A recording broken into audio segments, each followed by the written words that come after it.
your secret ways. Hey everybody, it is Mandelyn Reese. Good evening. I am the Street Angel. If you're watching this, you probably already know who I am. I haven't widely publicized this episode because it's kind of more of a private nature of people who probably already know me. But, it doesn't hurt to just put it out there into the universe, right? So today is my season 6 finale episode, which means wrapping up season 6. But I will be starting season 7 in November, so there won't be too long of a gap. So most of you will probably be watching this as a replay, since like I said, I didn't really advertise that I was going to do this show until 5 minutes ago. So, I mean, like posting the flyer on Facebook and Instagram and stuff. So anyway, if one of my posters is "You deserve love," we all do, right? And so do I. So I want to give you a few updates before I go into the topic. Today's show is going to be about kind of what I hope in a partnership and hope to find in a man or male beloved mate. So let me think. Where should I start? So I didn't, and I'm gonna go by a list of stuff, and I gotta stick to it, because I don't want to forget anything. So hang with me, be patient, and I want to go through my quick purpose. I mean, I got a higher calling to promote kindness in Los Angeles, 2012. I've been doing it with angel wings and posters, promoting kindness, publicly for 10 years. And I also do healing work of all different kinds, different modalities. And so I've had several long relationships. I had a 3.5 year, a 6.5 year marriage. And then I've had some long ones after that, like another 3.5 and a 3 year. So it's kind of interesting, these threes that I seem to have. And so I don't even want to go over why I was divorced. You're going to have to take me out to dinner to get that explanation, because it's kind of like one of those Jerry Springer story moments where you're just like, huh? What? And your jaw hangs open a little bit. So yeah, you're going to have to just ask me privately for that. Anyway, so updates on me. And today's going to be a very fun, interactive show, because I'm going to be showing you my screen and showing you all kinds of pictures and stuff. I got to go to Houston 2 weekends ago to the super most epic, awesome event I think I've ever done with my angel mission, because I feel like it goes to the heart and soul of my purpose and the beauty of it and what could happen with it. I got to go be at a festival that celebrated children. More specifically, it was to celebrate disabled and abused and foster children, but we had all different kinds of children show up to this event. And I got to be a part of a booth with my friend Kate Loonley, who of all things, I met her in Sedona, Arizona, which is a very magical, high vibe place. And she's kind of like in my same rainbow frequency of coolness, weirdness. We just get each other, right? And so I met her, and we got to have this booth where we had kids play. And let me show you some pictures. Oh, wait, I have to show you my screen first for it. Like, okay, settings, present, share screen. Okay, bear with me. Okay, add to stream. Okay, I hope you can see this, because I can't even see what I'm doing. It doesn't let me see what I'm doing. So I got to go to Kima, which is outside of Houston, kind of on the water. It was called the Cadence Carnival, October 1st. And here in the, I'm actually sitting with Cadence there in this golf cart. She has this cool Wonder Woman golf cart. And I don't know what she has, but she's such a sweet, kind, joyful spirit. And so this is Kate, and we had our booth where kids could color and take pictures, and they could dress up with, you see the wings on this girl, and her t-shirt said "kind is cool." I thought that was awesome. She's one of the first people to walk up. And so they could pick if they wanted to wear angel or fairy wings. And this girl actually drew her own Be Kind poster. and they could wear angel wings and halos and have little wands and take pictures with this backdrop. And we just got such great kids and cool. This boy wrote "Be Kind," and his drawing there was about sitting with someone who's alone at lunch. I thought that was so sweet. And then Kate was putting little tattoos on kids that were like a paint splat and telling them how they're masterpieces of God. And we would tell the kids, while as we're putting these posters, that are temporary tattoos on them, that, they're unique and special and God made them just as they are. And so we had whole families get to have photo shoots, and this girl said, "Help others in need." And just so many great shots. They were coloring and having a grand old time. So let's see. That's Cadence in her car. The Jeeps. Okay, that's probably good enough. Okay. Next, I got to, there was an article posted about me in the Austin, Texas patch website. So I'm going to show you that. Here it is. Mandelyn Reese, the street angel, discusses her inspiring work. So if you go to patch.com, get out of the way, and search in there, I guess, search for Mandelyn Reese and see if you can find this article. And it has the different pictures of me. And that was YouTube event in LA. That was really cool. I got to be on their red carpet. So I talk about my calling and my book and things I want to do. And that was really cool to get to go into Austin Patch. And then I also got to be at the White Mage Fair on October 8th, just this past weekend. And I was offering angel card readings and mini healings. And so this was my little setup. It was very, very small little fair, but I had my healing tools there and stuff. And yeah, so that was that. So hopefully you could see that. Okay, so let's get to the meat of what I'm going to be talking about today. About what I want in a man and a partner. I feel so shy right now. I don't know who's watching or gonna watch this. I feel vulnerable and a little scared, but shit. I'm sorry. Anyway, so first of all, a man has got to support my angel mission 100%. He doesn't feel ashamed or embarrassed if I bust out my wings at an event or wearing them or going in public. Like, you just can't be that way if you want to be with me. You gotta accept me and help me, or maybe even co-host with me. You could co-host me with my show. We co-host healing workshops together. That would be like my dream come true, is actually have a guy I could co-create stuff with. I have a higher consciousness perception of things, and I think it could get even more higher consciousness because we're always evolving. But I feel like when you're in a partnership and it's a healthy one, even no matter what kind of partnership it is, you're co-creating this partnership. And it's about, something you learn in the Love Coach Academy is relationships. You come together because you feel like you have certain needs that you're hoping to meet with a partner, have met with a partner, like intimacy, cuddling, doing things together, sharing life together, adventures, have a family, make kids, have a dog. I really don't know what's next for me. I'm open to all the possibilities, but I need some man who supports my angel persona, and he's not restrictive of it. Like, he doesn't bully me. I've had that happen. It just sucks to feel like I can't be myself or I can't do my mission. That's not the kind of healthy partnership, that I should be in.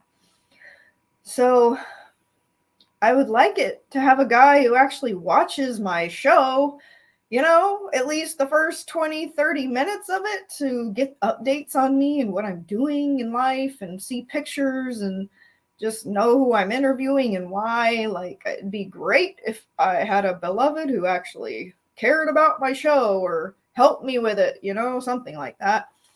I can wish, right?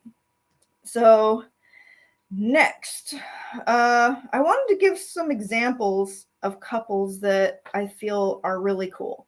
And don't worry, they're actually all different kinds of couples, but I admire what they have co-created coming together as a unit, as mates. So I'm going to share screen again. Okay, so let me see if I can figure out how to do this where I can see what I'm doing. Still can't see what I'm doing. Okay, well, first couple is the twin Ray. And they are so inspiring. Like this, I feel like they're an example of the highest level of union like a human man and woman can have. They have this epic, like basically mansion in Washington, and they host these healing workshops in their mansion, expensive retreats. They actually met and got married right in by the Phoenix in Egypt. They have a really amazing love story. And the more that I research their website, the more impressed that I get. I swear, every time I go to their website, it's like I'm finding out something new about what they have co-created here. And I think you should just go get lost looking at their website, because I feel like it could leave an imprint on you, just being like, wow, what these people are epic. So basically, yeah, they felt like when they met, they had already been married in a previous life, and they got married right away within days of meeting. They just knew. And they had both already gotten into, healing and spirituality, at early ages, and gotten their own followings and been successful on their own. But when they come together in union, they create these miracle, workshops and mentorships, and they have an online academy, and they've got this shop full of treasures, like bio jewelry that's expensive, and elixirs, like gold elixir made by monks, and it's just like really impressive. So yeah, gold elixir, they've got vortex water, and they even have their own, like, what is this called, vitamins and minerals stuff that they sell with their logo on it, that's supposed to be good for up leveling, and sacred geometry art. And I mean, I could go on, but it's pretty rad. So next couple I really admire is Kyle and Kelsey Kupecki. You can go to their website at kyleandkelsey.com. They have their little love story. So this is a couple based in Christianity and their shared love of God. And I just admire their love story. They now have 4 kids. They just had their 4th baby like last week, 4 sons. And the cool thing about it is that, they both wanted to be virgins and wait till marriage. And they've been together 10 years. But when they were 13, Kyle wrote a letter to his future wife promising to chase after God, pursue purity while he waited for her. And when she was 13, she signed a contract with her parents, promising to wait for her future husband and pray for him until he came into their life. Then they met and fell in love and got married. And now they have a bunch of kids. And they even wrote a book, which is super cool, called The Chase, which I actually did buy and read it. It's pretty cute and cool. They just have a really cute love story. So I admire them. And I just wanted to, share their story. Now, next couple I admire is Garth Brooks and Trisha Yearwood. They're both country singers. They have been in love, and they're happy together, and they, it's how cool that they're both country singers, and they just fell in love, and now they make beautiful music together, literally duets and stuff. So they're a cool story. Now, a Hollywood couple I admire would be Blake Lively and Ryan Reynolds. They're just so dang cute, and I think they have a shared love of comedy and being goofy, and they're just fun to watch together. They now have 4 kids. The 4th one's on the way. She's pregnant. So I admire them, their cuteness. And this last couple, I actually got to meet in Venice. They co-created a mosaic house. So here's this plain old house that it started as, and 2 artists got married, which is these 2 people here, Gonzalo Duran and his wife, Sherry Pan. They decided they were going to create their house into this art, and it's literally the entire house, every inch of it is covered in stuff. This is their kitchen. I mean, it's almost like Alice in Wonderland in there. And the whole outside of the property is covered. Every surface, ceiling, it even spreads out into the sidewalk. I don't know how they got away with that, but I mean, this doesn't even do it enough justice. I wish I had more pictures, but yeah, so Mosaic House, couple in Venice, which I actually got to go meet, and he tells their love story and gives a little tour of the house. It's really cool. That house is gonna be there probably forever unless a tsunami swipes it away, but like their art and co-creation is going to be a landmark forever. People can sell tickets to go see that place. It's like a museum, which is really cool, Mark, to leave that your love created that as a couple. So we're going to go back into me now. Things that I want and hope for. He supports my healing work. No jealousy. Like, I work on men sometimes.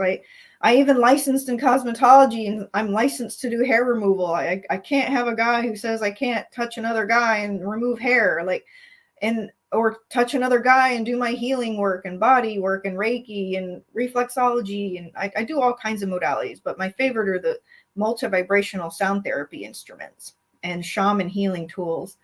So I just do a whole bunch of different things, and I just don't want a jealous partner. I need to put that out there so big. You gotta just be chill and get along with me and be cool, And let's see. Yeah, I do want to host workshops with my partner, could be healing or breath work or meditation, sound baths, a little bit of everything.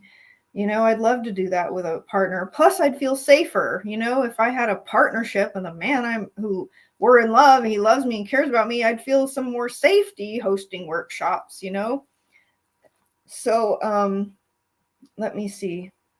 He lets me sleep. I love my beauty sleep. I need naps. And this is the drawback that some of my exes have had problems with. I'm just going to be honest with you.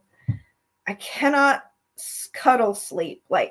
I love cuddling. Don't get me wrong. I'm huge on affection, but I can't sleep cuddle. I can't clutch up on somebody and be all wrapped up and having someone breathing on me. I'm just too sensitive of a sleeper. I've been this way my whole life. So, and I sleep with pillows piled all around me. So being in bed is my happy place, but it's I have to have super sensory deprivation to get good sleep. So I really have trouble sleeping with a partner. So it's I need a guy who doesn't snore and doesn't really move much and doesn't sound like a bull in a china shop banging around when he goes to the bathroom. It's I need silence and leave me alone. Don't touch me. I'll touch and kiss and make out with you all day long. And I'm huge on affection. Touch is my love language, my primary one, but I can't do it at night. You got to leave me alone. Go sleep in the other room if you have to. I just can't. I can't do it. So there, let's just get that out of the way. All right, so I'm going to list a bunch of random stuff. I might have to censor some of it because I just probably shouldn't put some of it out there. He does not smoke cigarettes or cigars or do any major drugs. Quite frankly, I don't even really like it when dudes do weed. I used to I tried it back in the day, and after a while my body just rejected it, and I didn't like it. It was giving me smoker's cough, and my lungs hurt just looking at it. My throat hurt, so I had to give it up. So I think a person is so much more clearer when they're not getting stoned all the time. You know what I mean? So just putting that out there. He's not an alcoholic.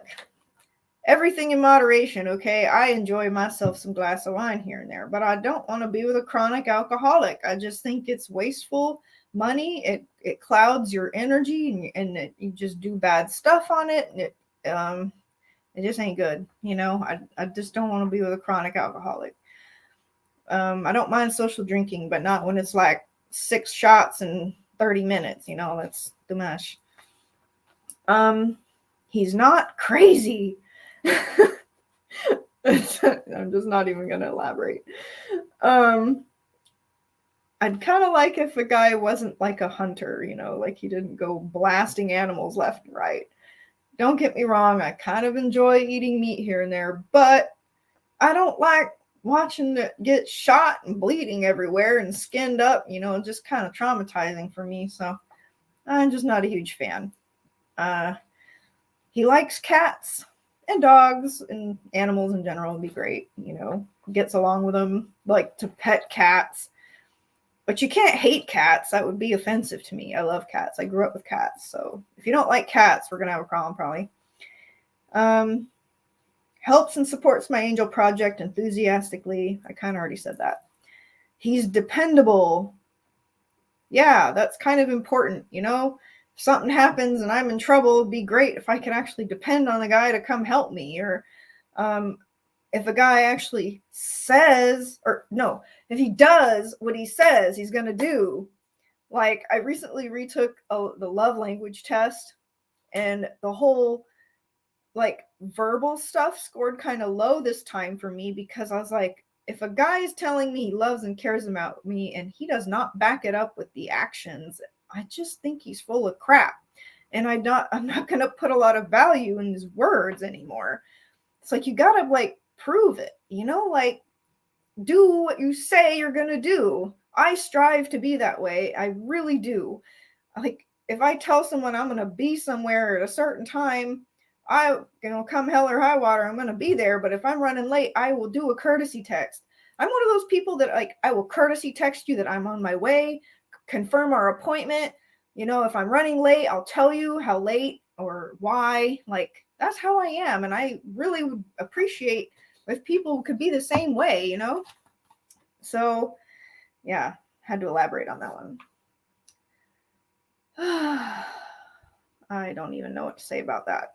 Wants commitment and offers stability. I don't even know. I know nobody is perfect. I just would like someone who feels perfect for me. But sometimes I feel like I need to be in an open relationship. I don't even know what I want anymore. I feel so confused. This last relationship screwed me up worse than ever. I'm like, are guys even monogamous, or they just pretend to be? Or is loyalty temporary and you just hope you get it for a little while? And then, because let me tell you something, and I hate to tell you this, but literally all my experiences with men since the beginning of my life have been that the love and the relationship and the loyalty is temporary. So it's like, I'm confused. But it'd be nice to feel like a man wants to be with me and shows it somehow, offers me some stability in my life. I mean, I can hope.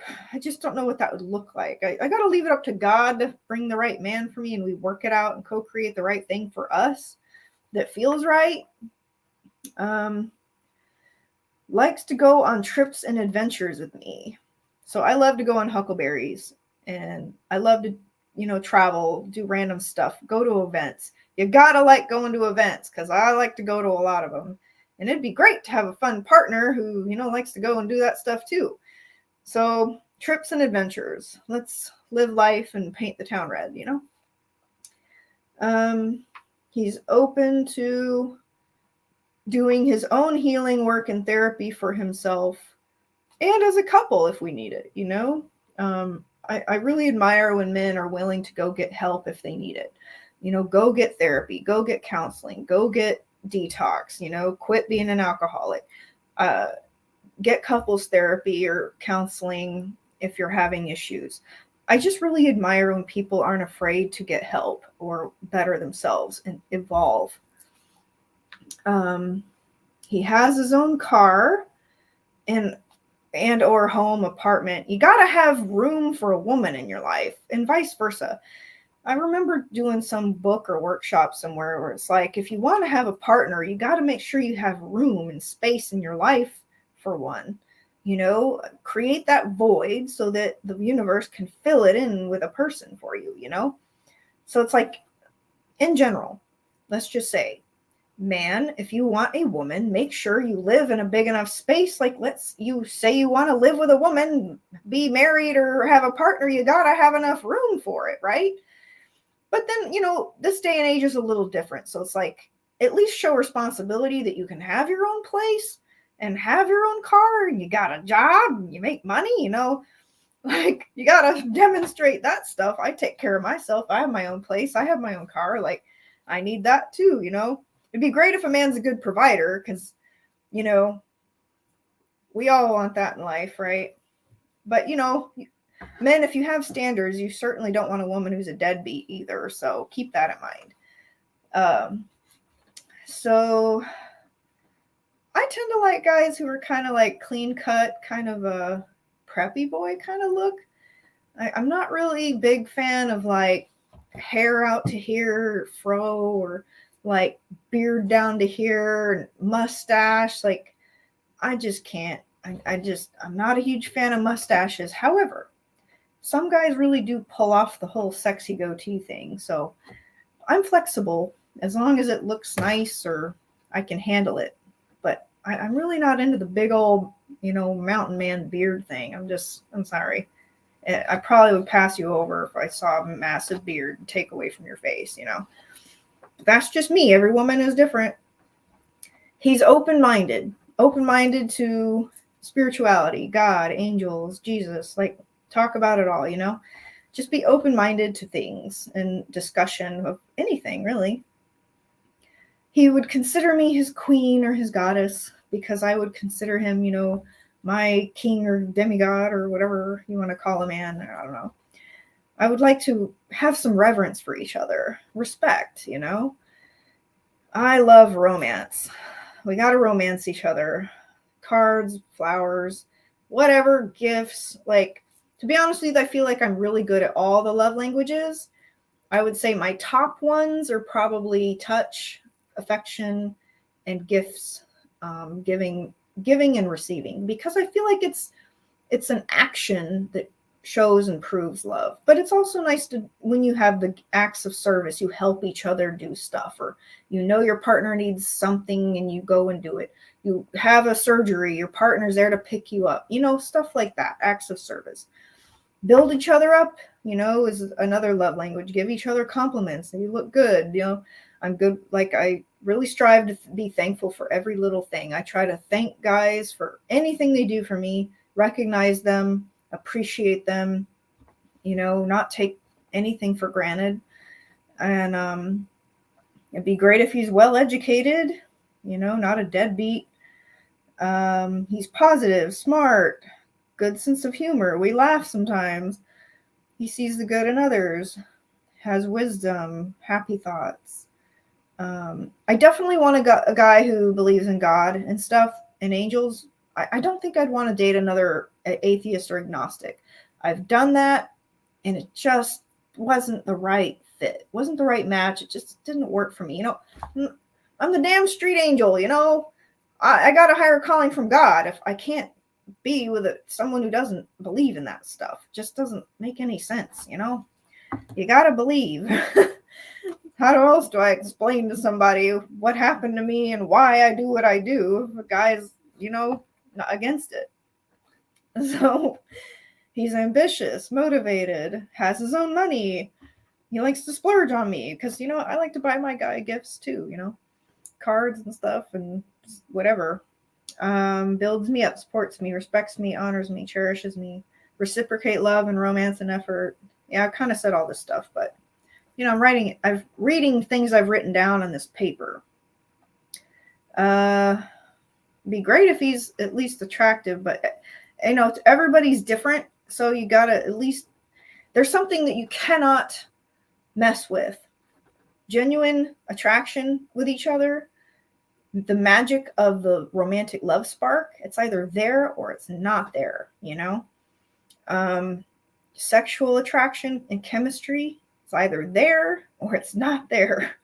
You know, that's why people, like, you could even, you know, I've had moments in life, like at least twice, where I kissed a really hot guy and I felt nothing. And I'm just like, oh, what is wrong with this chemistry? Like, it ain't there. You're everything I would think is attractive in a physical being, but there's nothing there, you know, not even a twinge. And I'm just like, well, that ain't happening. So yeah, gotta have the chemistry, the magic, the attraction, the whatever, the magic. It's just gotta be there. And you never know who it's going to happen with. So I am open to that. He genuinely listens and pays attention to me. He manages his money. He doesn't just blow it incessantly all over the place. It's just irresponsible, you know. I'm pretty good at saving. Good smile. Let's see. Respected. He's strong in his own way. He has courage, and he's loves me and accepts me unconditionally. That's a tall order, but I am kind of weird. But I sure hope I can find somebody who will. He's sweet and fun, outgoing, social. Like, I'm a socialite. I go out to a lot of stuff. I network a lot doing my angel thing. I go to a lot of events. I need a guy who is social too. Like, he's not going to be in the corner sulking and acting weird, you know, like a Unabomber or something. You know, I can't be having that. He has good dad qualities. You know, you got to be good with kids. I love kids. I just signed up for the Big Brothers Big Sisters mentorship program. I got along really good with my ex's kids, and I miss them. And they were just great little people, spirits. And it was so many wonderful memories, and I cherish that. So I could be a good stepmom. I don't know if I'm going to have my own kids. I've made peace with it maybe not happening for me, because I don't really want to reveal my age, but I'm kind of getting past my prime for children. So I've made peace with it. But I'm open to all the possibilities that God could have for me, to be honest with you. I'm open to marriage with the right person. Let me think.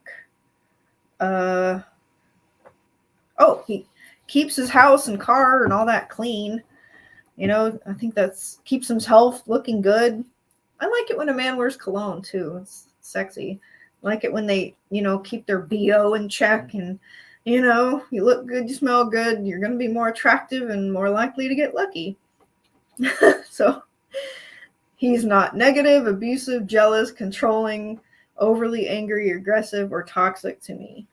I feel like when a guy has these bad qualities of, you know, toxicity or abusive, verbal abuse or something, it brings out the worst in me, because then it's like, I feel like I'm having to defend myself or shrink myself to make them happy or walk on eggshells, or it feels icky, you know? And if they tend to have, if they're shooting bad stuff at me, then you have this tendency of like mirroring it back. It's like, oh, well, if you're going to talk to me like that, or how is this? And, you know, you do it back, or, you know, I don't like that, to be honest with you. Like, I'm a very peaceful, chill, positive person most of the time. I really want to get along with somebody. Like, I want to get along with my partner. I want to have harmony and peace. So, yeah, just getting excited about that. He won't obviously flirt with other women right in front of me. I'm okay with, you know, you talk to other people at events, you socialize, you network. But, like, literally, if you're standing right next to your partner and they're flirting with someone right in front of you, I feel like that's a little disrespectful in a way. Like, that's something we can talk about, you know. I'm a very open-minded, flexible person, but I also don't want to feel like embarrassed like that in my face kind of thing, or going and making out with a girl right in front of me or something. I've had that happen to me like twice. One time I was on a date with a guy, first date, and some other girl comes up and plastered herself on him and wanted to take him home, and I'm like, dude, I'm right next to you. And he's like talking to her like, it was the weirdest thing ever. I was like, this is weird. Like, I did not date that guy anymore, but it was just the strangest moment. So anyway, moving on from bad stories. I hope you're getting some entertainment in this. Oh my God, I have a lot of comments. I haven't looked at the comments. I've been too enthralled with what I've been talking about. So I'll get to that in a minute. Okay. If it's not right, it's not right. You know, I don't want to get serious with a man, move in with a man, marry a man, if it just is too chaotic and we can't get along, or there's too much fighting or conflict, I just feel like that's a recipe for disaster. If the dating phase is bad, the marriage is going to be worse. You know what I'm saying?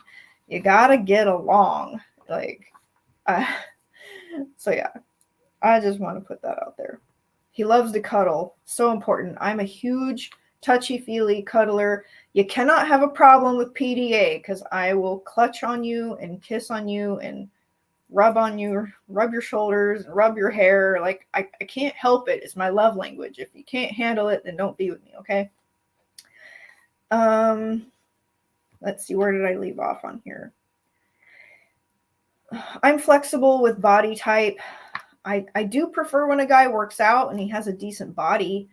But believe it or not, I have dated all types. And I also do kind of have a age ceiling.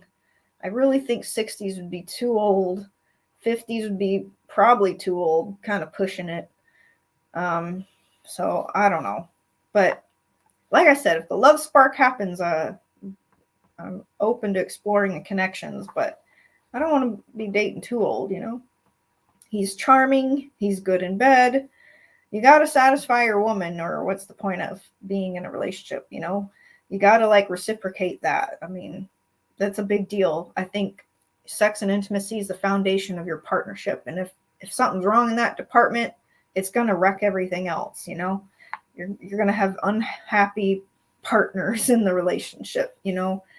Plus, you know, it's about pleasure and growth. And, you know, they say the way to enlightenment is through like tantric lovemaking with your beloved. So I wouldn't know because I haven't had a partnership of that highest level yet, where we're exploring that department. I would like to, but it just hasn't come to me yet. So, let me see. The guy's got to make love. And I have to say that because I've been with partners that don't seem to know how to do that. And in fact, that was my number one complaint in my marriage. I was like, you don't make love to me. And he's like, I don't know what you mean. And I'm like, don't you know how to go slower and be tender and like make love? And like, he just was clueless. You know, his only education was pornography. You know, when you're watching a bunch of raunchy porn, that is not the appropriate education to have an intimacy. You know, I'm sorry, but it's acting. It's bad.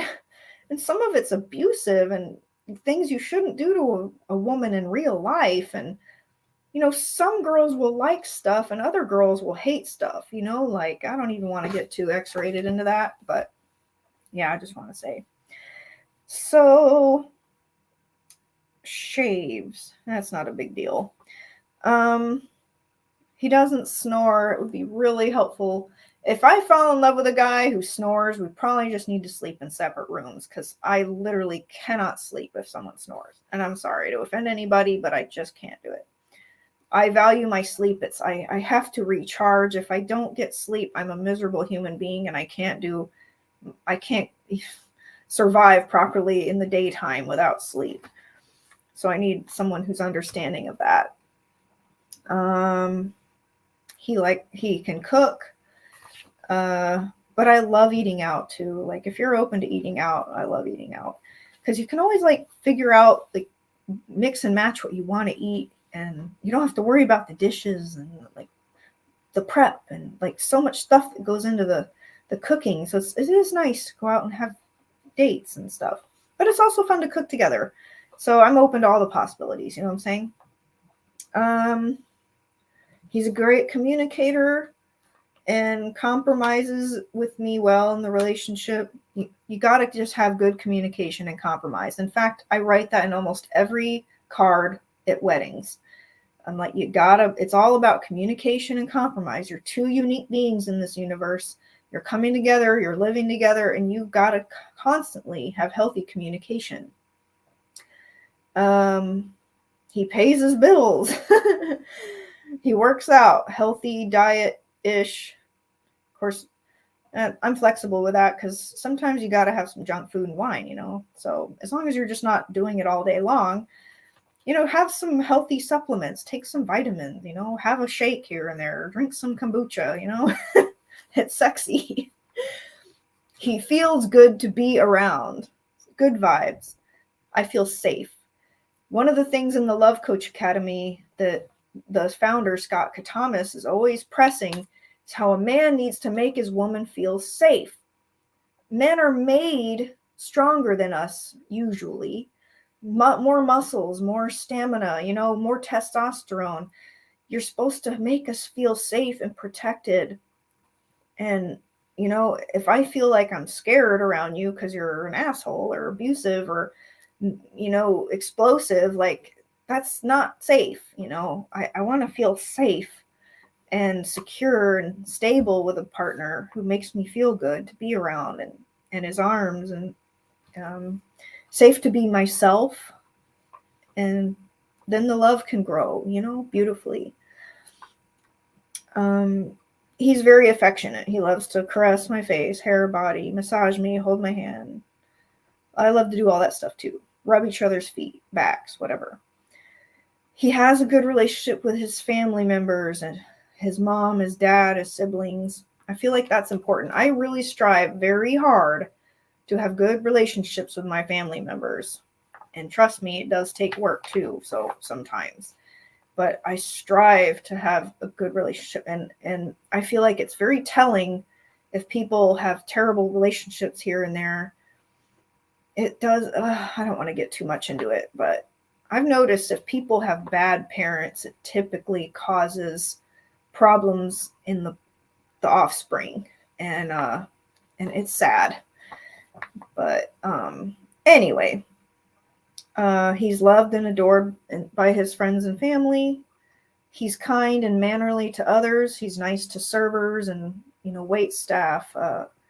Anybody who's being of service, just being kind and mannerly to others. And to me, chivalrous, open doors, I like to do that for people. I do it for dudes, I don't care. I open doors for people, like do that too, just kind, basic manners is good. He sometimes does volunteer charity work. Look what I do. I do it all the time. It'd be great if a guy does, or at least maybe do some with me sometimes, be open to it. He likes kids and animals. I kind of said that already. He's comical, humorous, funny, in a cute, witty way. I already kind of said that. I think that's it on this page. Not addicted to porn. Honestly, I'm pretty open-minded. I realize most men look at porn. But when you're doing it all day long, I had an ex that did it way too much, and it was kind of freaky. And I didn't harass him about it, but in hindsight, looking back in time, I'm like, dang, I really put up with some weird crap from this guy. I'm just such a chill, maybe I'm too chill of a partner. I don't know. It didn't bother me that much, but when he's doing it 4 times a day and you're walking in on it, I'm like, okay, you're kind of pushing the weirdness here. Sorry if this is too much, but whatever. Welcome to the new age. Okay. He's not a effing nut job. Oh yeah, I kind of said that already, but in a way of he's not crazy. He's in the spiritual community. I'm kind of a rainbow unicorn weird person. I'm cool with a guy is kind of similar, weird unicorn, colorful guy, life of the party. Okay, what else? He's great at self-control in healthy ways. No bad temper. Let's see. He gets along good with his mother and dad too. Like I know I kind of said that, but who is that guy? Steve. He's the black host of Family Feud. He said that if a man has problems with his mother, he's gonna have problems with you. Steve Harvey. So that's one of his famous quotes in his book. So it's like, just if person has mother issues, they're probably going to have partner issues. They got to work and heal around that to have a harmonious partnership. We get along great, a great baseline friendship between us and communication. He doesn't give me anxiety or depression or stress disorders to just put up with him or be around him. I don't get in trouble with him all the time for weird stuff and jealous insecurities or walk on eggshells. And yeah, and we take care of each other. Okay, I think that's enough for now. Hopefully I didn't stress you out with all of that. But, if you think about it, all of these things, you learn over time what's important, what you need, what's not important, what you definitely don't want, stuff like that. Stuff or deal breakers. And I recommend that you do the same, basically just write down things that you do want. It's actually in my book. So I haven't mentioned it yet, but my book is on Amazon, An Angel's Guide to Manifesting Your Dreams and Romantic Partnership.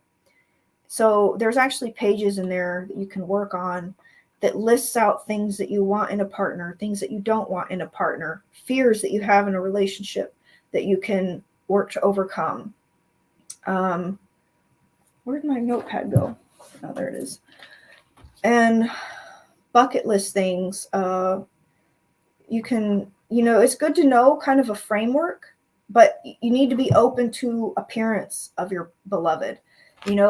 God might send you someone of a completely unique everything.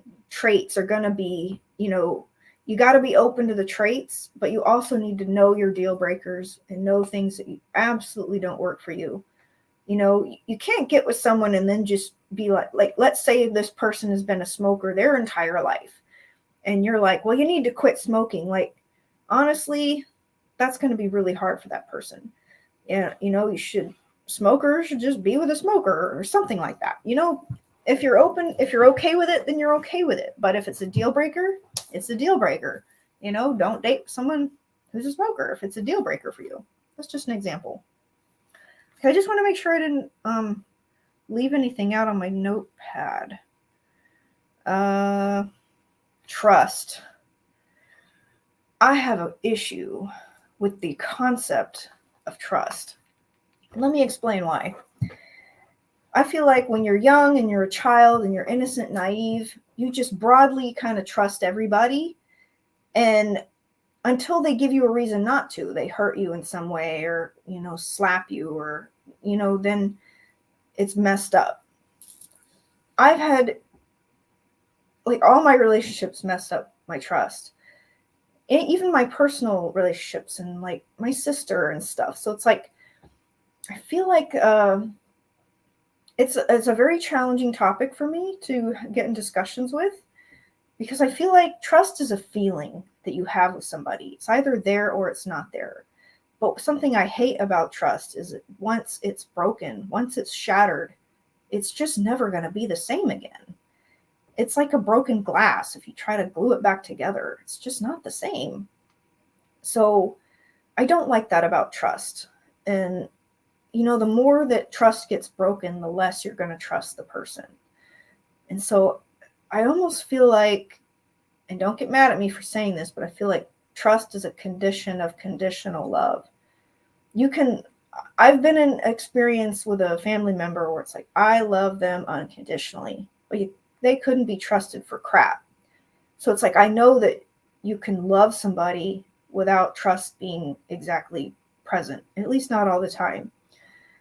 But it's a debatable topic. I feel like the older you get, the more that I feel like I almost don't trust anybody until they can kind of prove themselves over time. And that sucks, but it's actually better to be cautious than just broadly trust everyone and assume they're going to not hurt you and do right by you, because clearly the older you get, the more you realize that's a fallacy. Good luck with that. Most people are out for themselves, to each his own, dog eat dog world, So anyway, loyalty, like I said, I have not exactly had very good experiences in that department. I feel like men tend to get distracted by other beauty and want to be curious and explore that, which hence has been why I've been trying to be open-minded in relationships. Like, and that's where communication is so important to talk with your partner about. It almost seems like a man's loyalty is temporary, but that doesn't go for every man. I do realize that there are men out there who want to be loyal and who are loyal. But like I said, maybe it's like a feeling you have with somebody, like if they give you that sense of trust and that sense of loyalty. But I don't have a whole lot of experience with that. So it's kind of hard when you've been brokenhearted by men since, first grade, like all of your experiences. It's kind of hard to hope for something better or different. And so I don't know. Like I said, I want to be open and flexible with whatever God gives me. I do want to say I have some exes that still talk to me. Some of them still kind of chase me a little, but it's like once you've screwed up past a certain point, I'm like, I just don't know if we have a future anymore. Like, I think it's too jacked up to go back to that. You know what I'm saying? So I know that nobody is perfect. We are perfectly imperfect. God made us all unique and we're always evolving, right? We're always changing over time. Our bodies and careers change, or the way we like to dress, like our hair, like we're always changing. Even our beliefs could change and evolve. And you just have to have good communication, and you can either learn and grow together, or you can decide, okay, well, we're evolving and we're going separately now. Like, I've just come to learn that relationships aren't guaranteed, marriages aren't guaranteed. Love doesn't always last forever. You just have to kind of be open to whatever happens. So I think that's it. Yeah, I think I finished my show. Oh, let me go review the comments. I've never seen so many comments in my entire life. Oh my God. Hi Angela. Hi Philip. Yeah, serial monogamy. That's pretty much kind of what I've gone through. Let me see. Well, I'm not gonna repeat that one. Jealous guys, yeah. Hi Zach. Who else? Okay, that's all it's showing me for now. I'll have to read more of those later, but okay, well, thank you for watching, everybody. I hope that was entertaining, and make a vision board about the relationship that you desire and want. Like I will say that vision boards and manifesting and talking about it and calling it in do work. I did call in a relationship in these various ways, and it's just been a very rocky ride. So I don't know what's next for me, because like I said, we're always evolving and changing, and I'll just kind of be open to whatever happens. So all right, have a good night, everybody. Goodbye.